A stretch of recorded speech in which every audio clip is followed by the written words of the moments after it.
Python is an open source language. As such, it can be downloaded from the internet for free. Now, if you are using a Linux operating system, most of your OSs come with Python pre-installed in them. So if you are using Windows or Linux or Mac, if you would like to check whether your system already has Python installed, you can do so by opening the command prompt in Windows and your OS terminals in Linux and Mac. You can type out Python space double hyphen and version.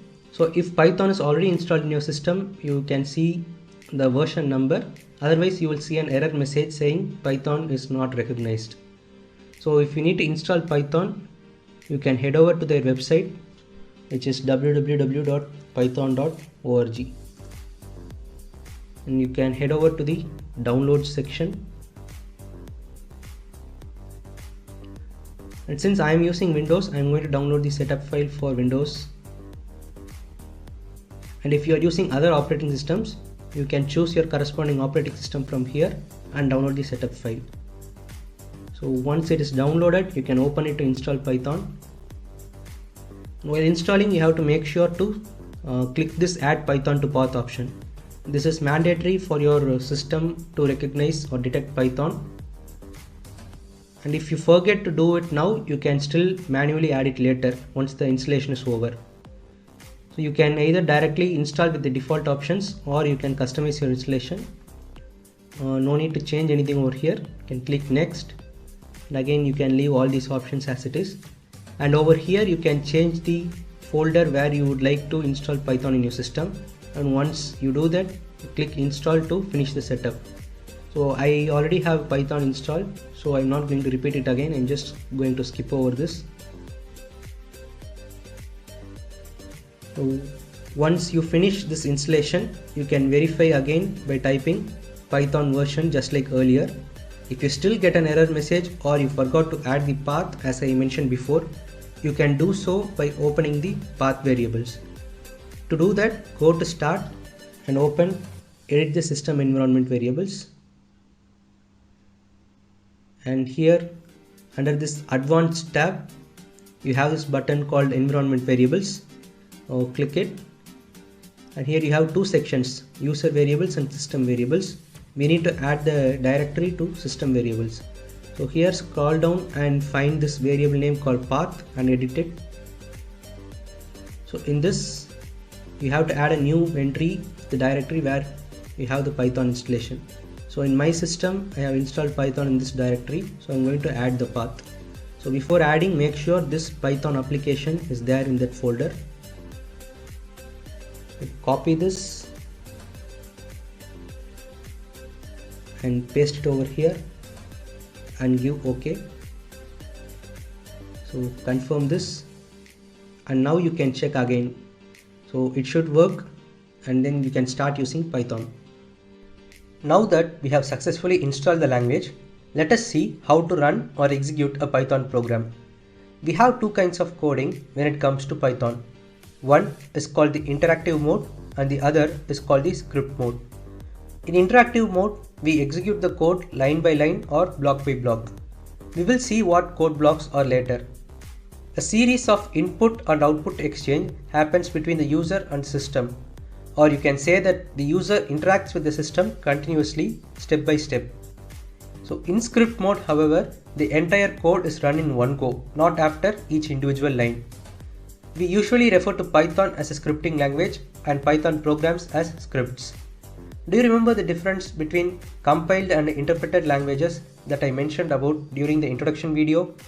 So those interpreted languages are also called as scripting languages. Now first, let's see how the interactive mode works, and then we can check out the script files. So interactive mode can be executed in your terminals. For very small or simple tasks, you can try it out in interactive mode. Let me show you.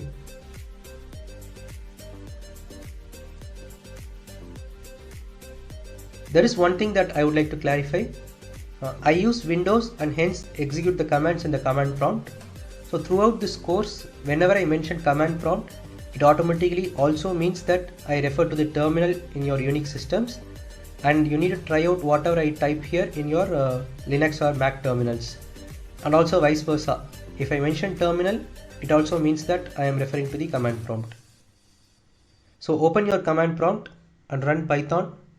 So to run Python, type Python and press enter, and if it is working, you will see something like that, and if it doesn't work, you may need to check your path variable as I explained in the previous video. So this symbol, this 3 arrow mark like symbol, we refer to as the prompt. It means that the system is waiting for the user to type the code. So for example, let me just type print hi. So what you can type whatever you want, and if you press enter, you can see it displays the message. Now let us retry the string reversal program here. So if you remember, first we declared a variable to store the input text, and then defined a function which displays a message to the user.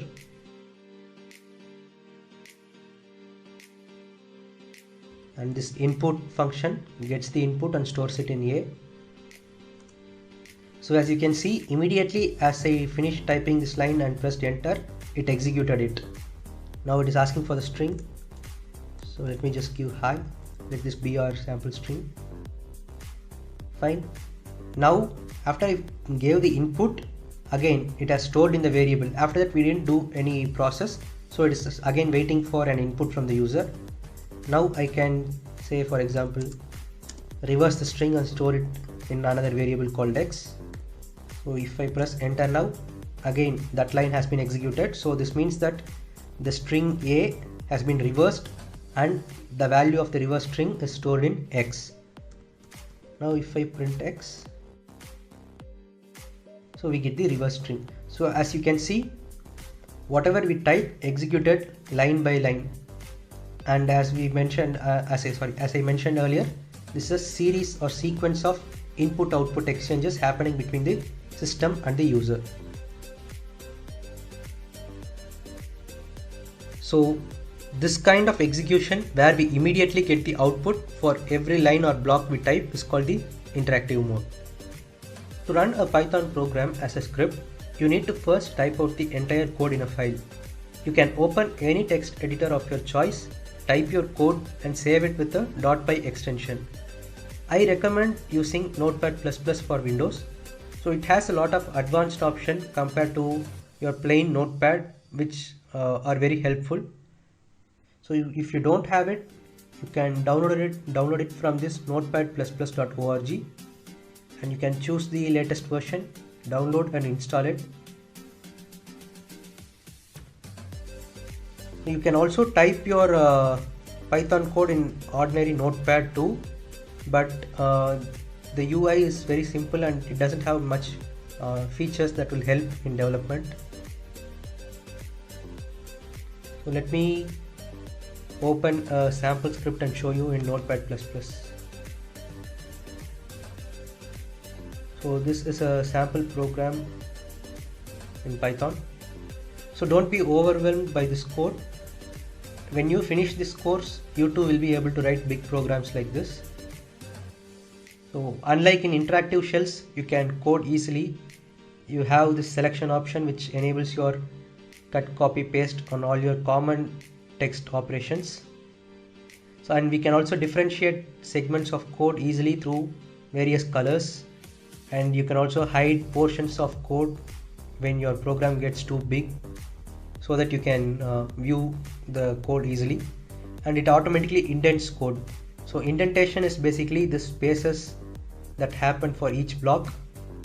So in Notepad++, it automatically indents your code, and it also has nice search functionality and a lot of other great options that are really helpful.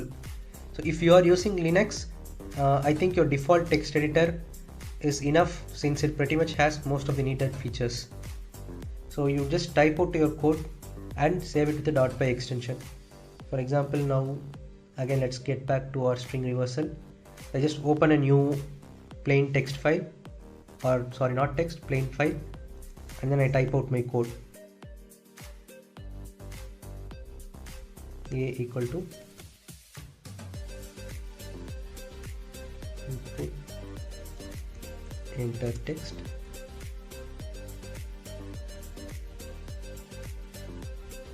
And in case if you have been using other programming languages, so one good change that you can observe is no need to give your semicolons at the end.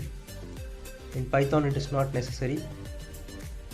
So a equal to input enter text, and let me just print it. Reverse text is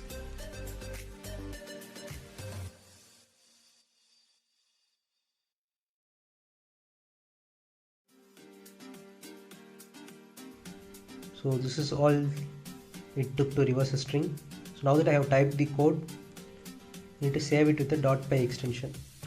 So let me just save it in my desktop and say sample.py. So .py represents a Python file. So you can either do that or go over here and check Python file. So anything works, and save it. So immediately after saving, you can see the color has changed. So in Notepad++, it shows your default inbuilt functions in blue.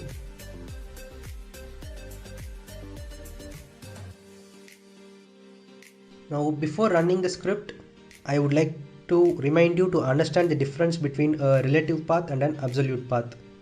So now absolute path is the entire path or location of a file. It is the complete path of where the file is located in your hard disk. For example, for this sample.py, we go to your properties, we have this complete path. So it is located in C users Kamlesh desktop and then sample.py. So this is the absolute path of this file. But relative path is the path of file with respect to your current directory.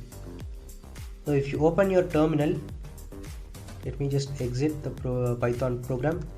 To quit it, you have to type out exit and brackets. So this will close the Python program. As you can see, this is the current path where I am working, that is C users Kamlesh, whereas the script is in C users Kamlesh and desktop, and then you have your sample.py. So this path where your file is with respect to the path of the code is the relative path. So if it is confusing, just think of this example. Let's say you are in your classroom and your friend asks you where your house is. You can either give him or her the exact address, like your door number, street name and city, or you can also tell him or her how to reach your house from your classroom, like it is located 3 km from the gate on the left side. So you can use either of the way to describe the location of your house. So in the first case, where you mention the exact address or the complete path, is known as the absolute path, whereas in the second case, you tell them the directions with respect to your current location, which we refer to as the relative path. So I hope the difference is clear. Let's see how to run the script now. So again, back to your terminal or command prompt. Then to run it, you need to give Python space the path / your file name. So in this case, you just need to give desktop / sample.py. So as you can see, the file is located in C users Kamlesh desktop, whereas I am already there in C users and Kamlesh. So this is my current path, right? So only this is left out. So I just need to give that particular path and then use your file name along with your .py extension.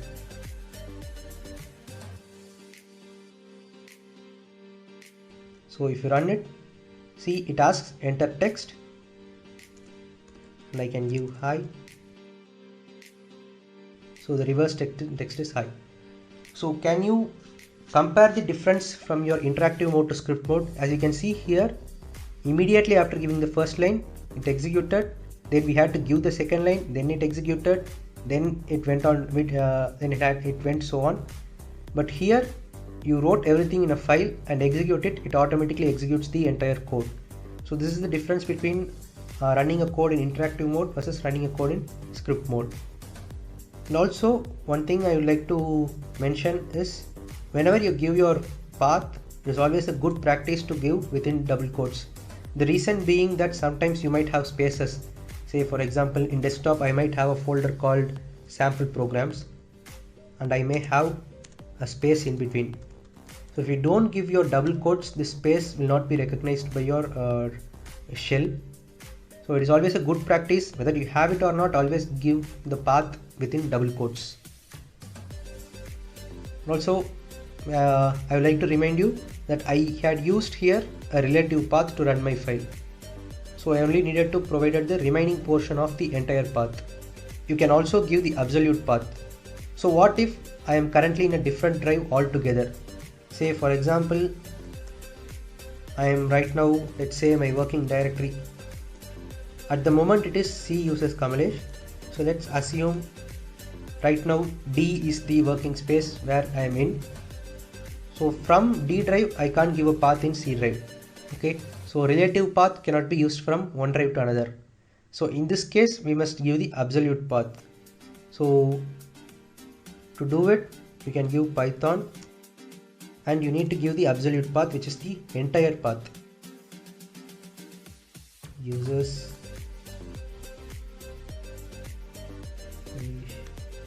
and then desktop, and then you can give your sample.py.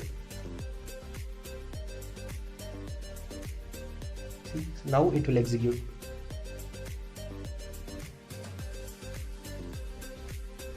So in case if you don't give the entire path, if you give something like the Python space the file name, see it says can't open file, no such file or directory. This means the program is not able to find your Python file. So,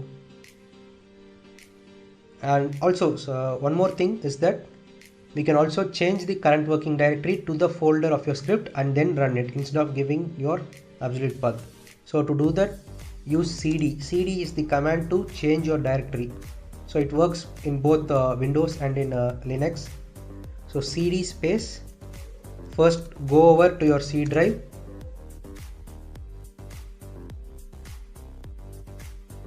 Sorry, my mistake. So while switching drives, you just need to mention your drive letters, drive initials. So as you can see, now the path has changed to C. So usually it defaults to your administrator path. So it has just changed to C uses Kamalesh. Now from here, you can use CD. CD is the change directory. So CD desktop. So as you can see, it's C uses Kamalesh desktop. So I only needed to give this.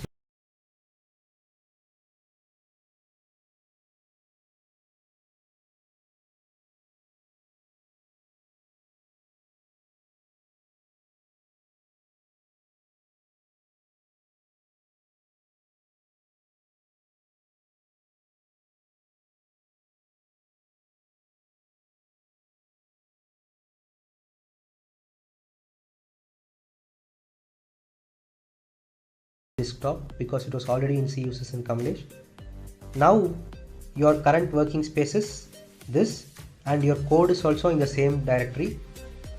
Then you can directly give your Python sample.py. So it will execute it.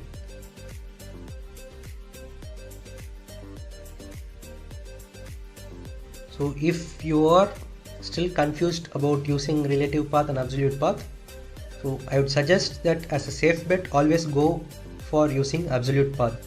I have shown you how to run a Python script from your terminal using the Python space path/filename.py command. Another method to type and run code is through the idle or IDLE. So you can call it however you want. So I have already showed you before what an idle is. You can open it from the start menu. Go to start and type idle. If you are not able to find it, you can directly open it from your Python installation directory. So go over to the folder where you install Python.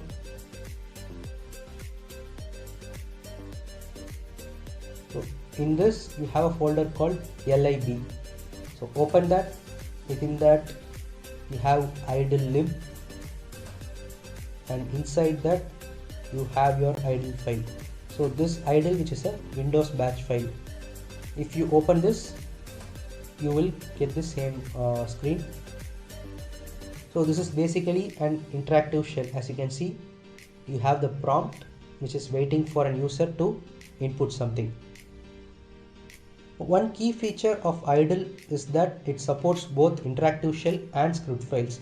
So we have already seen how interactive mode works in idle when I showed you the demo during the first introduction videos. Now I will show you how to run a script in your idle. So first, to type out a script file, go to file and give new file. So this basically opens a text editor. For now I'll just type some 2 sample lines. Print hi.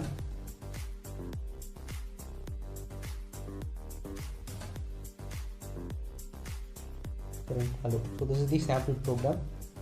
So once you type your script, you need to file, save as.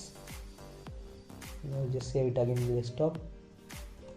Provide a file name and save it with the .py extension and press save. So you can see that your script file has been generated, and you already know how to run a script file from a terminal. You can either do that or you can directly run it in idle. So to run it in idle, go to run and press run module, or as an alternate shortcut key you can also directly press F5. So when you run this file or run the Python script, it gets executed in your Python shell itself, that is in your idle shell.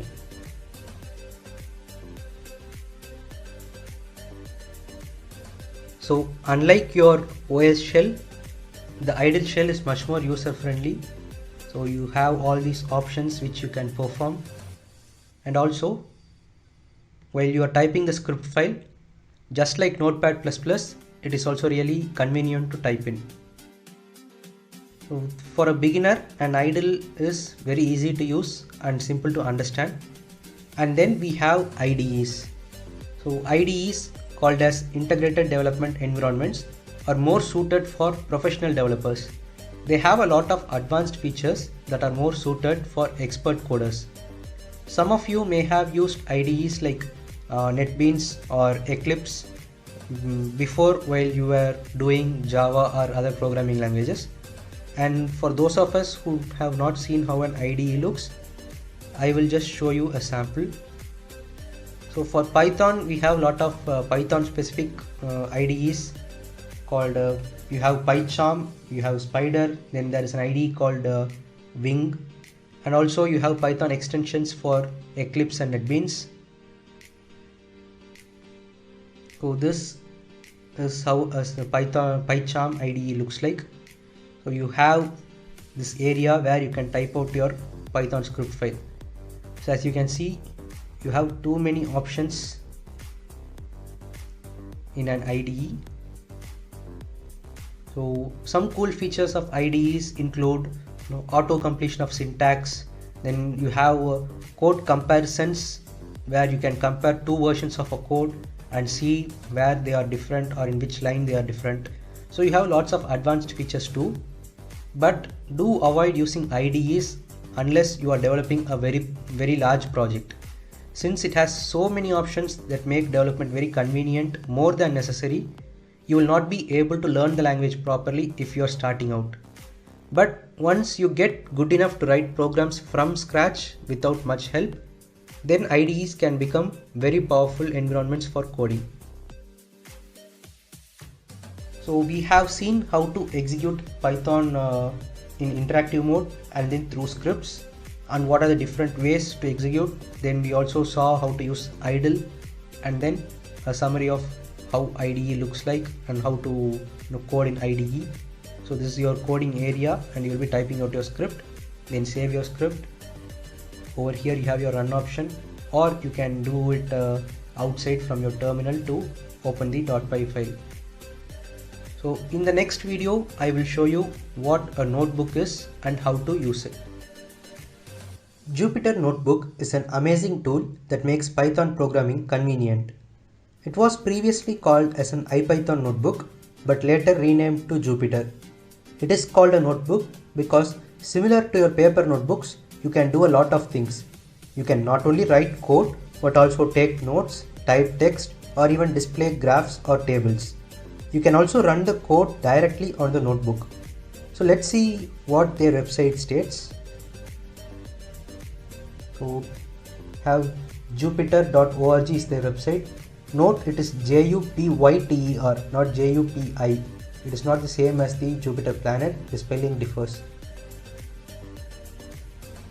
So see here. So their website states that the Jupyter Notebook is an open source web application that allows you to create and share documents that contain live code, equations, visualizations, narrative text. So uses include data cleaning and transformation, numerical simulation. So these are all the applications where Notebook is used. So as you can see, it is open source and it is used for multiple purposes. So to install Jupyter Notebook, in your command prompt, type the following: pip space install space Jupyter. Again, Jupyter. So you must have Python installed already before installing Jupyter. You will learn about this pip command when we deal with modules in the later part of the course. So I already have Jupyter installed in my system. So I'll get an error, I'll just get a message stating requirement already satisfied. But if you are installing it for the first time, it will take some time to install it. Okay, so once the installation completes, you can open a Jupyter Notebook using this command, that is Jupyter Jupyter space notebook. So the notebook, it actually opens in a browser, but that doesn't mean it works online. It just uses the browser as an interface. So you don't need internet connection to run a notebook. This starts a local server in your system itself. So when you run it for the first time, it may take a bit of time to start. So you can wait for it and it will open eventually. And even after waiting for a long time, if it doesn't open, you can just try this. So you just need to copy paste this URL. So you have this URL, right? HTTP and substring. Just need to copy it and paste it in your browser. So this will open the notebook. And one thing you have to make sure is never close this terminal after opening a notebook, because if you close it, your notebook gets disconnected and stops working. So keep it open until you finish working on it. And one more thing is that while it opens, sometimes it might ask you for a password. So if it asks for a password, so in this link you have something called the token, right? So this particular string, this is the password. So you can copy and paste it and then your notebook should work fine. So this is how the interface looks. This instance of the notebook is called a kernel. So let me just open a new notebook. So to open it, go to new and choose this Python 3. And one more thing, if you want to open your notebook at a specific location, you first go over to that location and then you can open the notebook. So right now it is in some folder. I am just moving over to my desktop and I want to create a notebook in my desktop. So again, I'll go inside it and then I'll open a new notebook. So this is the Python kernel. It consists of what we call as cells. So you can add many cells and each segment is called a cell. You can add multiple cells to your notebook. You can run cells individually even though all of these combined together is part of the same complete program. So this cell basically acts as both interactive shell and a scripting tool. So if I enter a sample line of code, say print hello,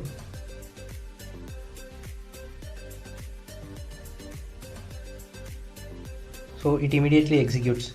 So So to run a cell, you can click the run option here or press Ctrl and enter together. So Ctrl plus enter will run a particular cell. This way we can execute the cell immediately, or you can also type multiple lines like a script and type and execute it. So this flexibility is really convenient. So let's assume that you write a big program with lots of functionalities, maybe like around 10 tasks that execute in sequence. And after 8 of those tasks finish executing, you encounter some error on the 9th task. In this case, you can correct your code, but you need to rerun the code again. So it will start everything from the beginning and execute all the 8 tasks once, then go for the 9th task, then the 10th task. So this is a big drawback. Even though the first 8 tasks ran without problems, they still have to repeat when you rerun the program again. But one of the biggest advantage of the notebook is you can completely avoid this issue. So what you can do is you can divide the entire code into multiple parts and code those different segments in different cells. Since we are able to execute the program cell by cell individually, you only need to run that particular cell where you altered the code. So in the example I gave, you only need to alter where you have to correct the code for the 9th task. And when you do, you can just rerun only that particular cell instead of running the entire program. So there is no need to rerun complete programs in case you modify it. And this greatly helps and reduces a lot of time for programmers while debugging. So if you remember, the description said a notebook does more than just typing out your code. So it said that you can also take notes in it. But how do we do it? So to change between coding and typing plain text, you can switch between them here. For example, select a particular cell and you have this option over here. You see you have code, markdown, raw NB convert and heading. So type code, you have to choose code. To type plain text, you can choose either markdown or raw NB convert. I'll just show you now with raw NB convert. So here you can say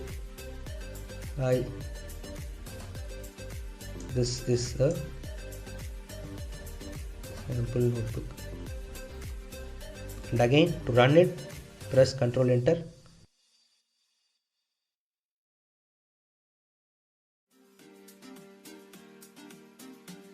So that cell has finished running, and you can see now this is just your plain text. So you can use this to take notes wherever you want, and it is really convenient for learners. And if you know any markup language, you can type that too with some formatting. So here you just choose your markdown, and in case those of you who know markup language, you can use that too. Say for example, I want some text in bold. I'll just give this and say important point.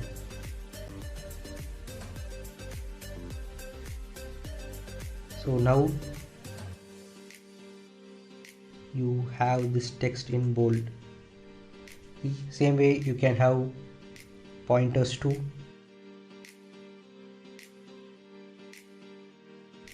Point 1.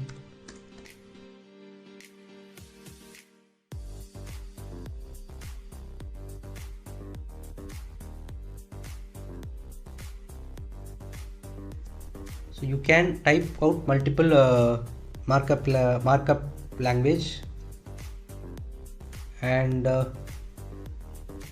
yeah, so and there is something called heading. So headings are basically your headings in large text. Heading 1. So you can use headings.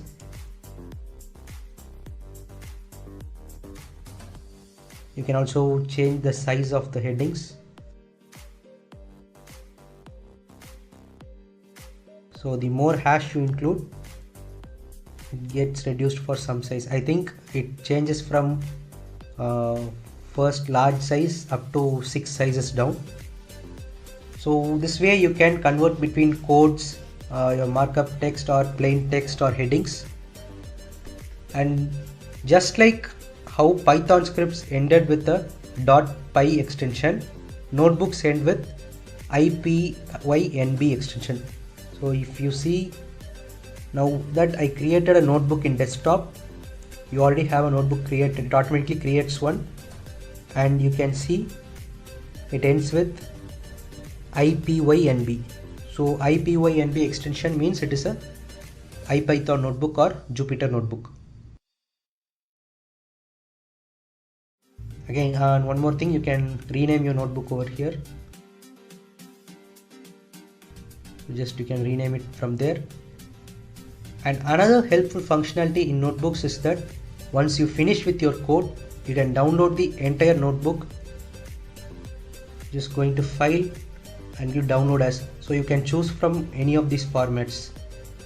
Say from a notebook, you can just convert it directly into a .py file, or save it as HTML, or even into PDF. So for example, let me just save it as HTML.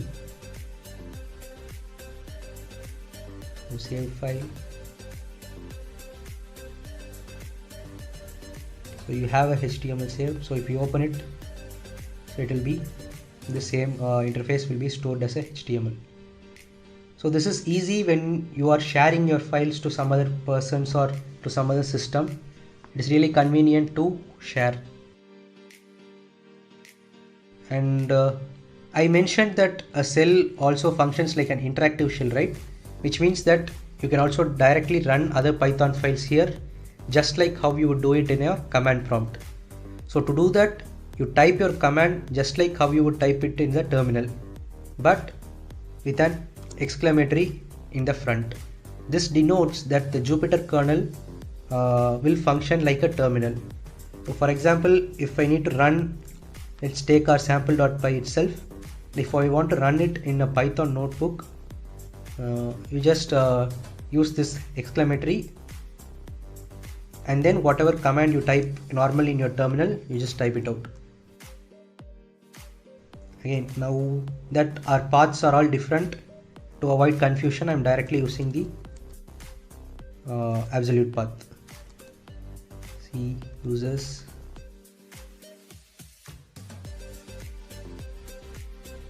desktop, and then again to execute a cell, you can click the run or press Ctrl Enter. Oh sorry, it was in markdown, right? So I need to change it into code. So as you can see, the sample.py basically was two statements which said print hi and print hello, and it has directly run in your Jupyter. So as you can see, it is really convenient to do multiple tasks in a single notebook. And notice these numbers on the left. You have something called 1, 2, 3 within these brackets. So they represent the order in which your cells are executed. So it lets you keep track of the flow, in what order you have executed. So before I said you execute, then change or modify some part of code, then rerun it. In that case, it will let you know like which cell and in what order you have run the particular code. And empty bracket means the cell has not been run so far, and a bracket with a number indicates that the cell has finished running. But if you have an star or asterisk inside, that means the cell is still in the middle of execution. For example,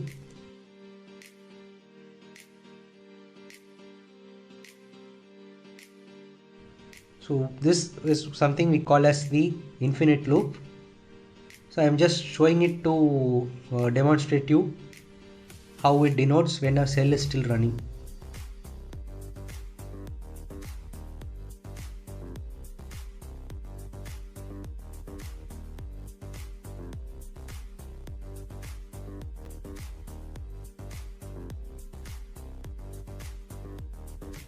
So as you can see, if the cell is still running, you will have this asterisk symbol. You can stop it by pressing the stop button over here. You can add much more. You can add many more cells. And if you need help with how to use a particular function, you can use the question mark symbol in front of the function name.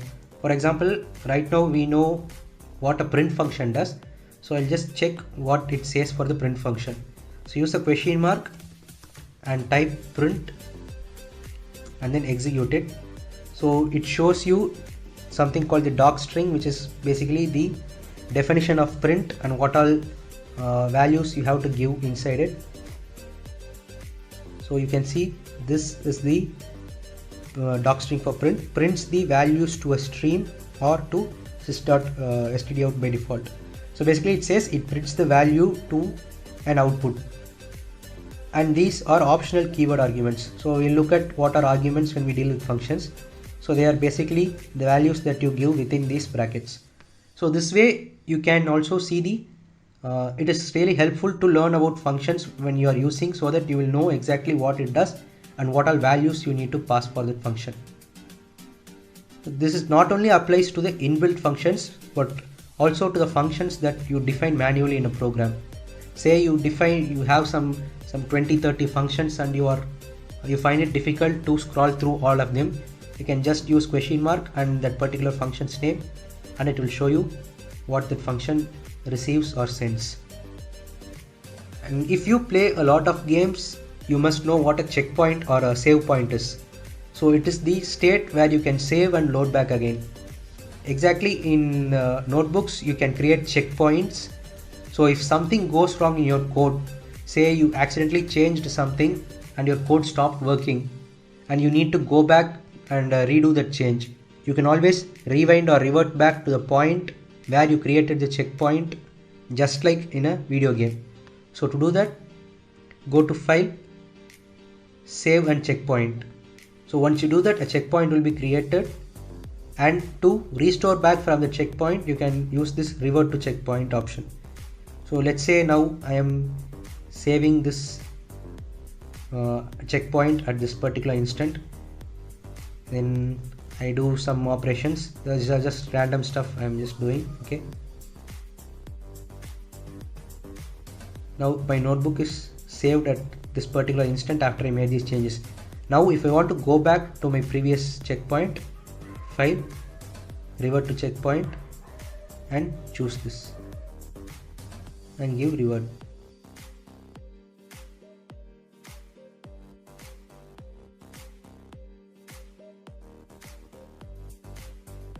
Now my notebook has reverted back to the initial checkpoint where I had created, when I had created. So this is also an important and useful feature of a notebook. And there are still a lot more things you can do with a notebook. You have a lot of shortcuts which make things easier. For example, just clicking it outside and pressing A will insert cells above. It will insert cells below. If you press B, it will insert cells above. So you can insert new cells directly. And then you have Y to change your cell to code, and you have M to change it into markdown or raw text. So now it is changed to markdown. If I want to change it to code, I just need to press Y, it will shift to code. And then you have the button or shortcut L, which will display the line numbers. There are so many shortcuts that are available in a Jupyter Notebook. So to view them all, just press H and you can see how many options are available. So right now it might seem like there is too much stuff about notebooks, but when you start using it, you will really get used to it and you will enjoy using notebooks. So as I said before, there are still a lot more things that you can do with it, but at this point it is sufficient to know this much, but you can always go ahead and explore more if you are curious about it. So we have seen various methods of running a Python code. So for me, a notebook is really convenient to teach. I can demonstrate the code as well as show the theory related to it together. So I will be using Jupyter Notebook throughout this course. You are free to pick from whatever options that we have seen so far. You can choose idles. You can just type it out in your text editor like Notepad++, or you can just type it out in your interactive shells or use IDEs or notebooks. So choose what is easy for you to try out the examples and practice problems. You are free to pick from whatever options we have seen.